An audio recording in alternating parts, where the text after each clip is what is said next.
Nasıl sabah xeyir qardaş. Bax belə 90 dənə. Bax belə balalı şişək satılır. Hamısı balalıdır. 4'ü ekizdir qardaş. Bu görsən. Baba hamısı belə 1-2'dir. Bax bunları görsən.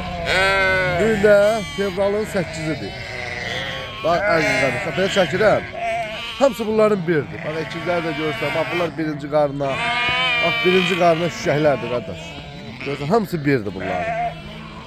Yəni kömlə hissi-hissədir. Yəni kim alsa razılaş verərik. Bak görürsən, bak bunların hamısı birinci qarda toğulur, hamısı. Ya baxanda bilinir, bak ekiz də bax budur. Bak bu bozların hamısı birinci qarına alır. Əziz qardaş. Belə çəkirəm. İnşallah kim almaq istəsə gəlsin görsün. Allah alan qardaşlar da xeyir versin. Süperdir heyvanlar. 87 dənə də qoyundur. 87 dənə. Hamısı belə birdir. Bəlkə bir 50-60 dənəsi toğuluna doğub. 50-60 dənə. Bak bunlar hamısı bak toğuluna doğmuş şəhlərdir. Birinci balya. Yani quzu da hamısı belədir. İçində körpə quzum yoxdur. Allah alan qardaşlara xeyir versin. Bak görürsən. Hamısı belə birinci qarına. Maşallah olsun. Görürsən toğullar. Hamısı toğuluna doğulurlar.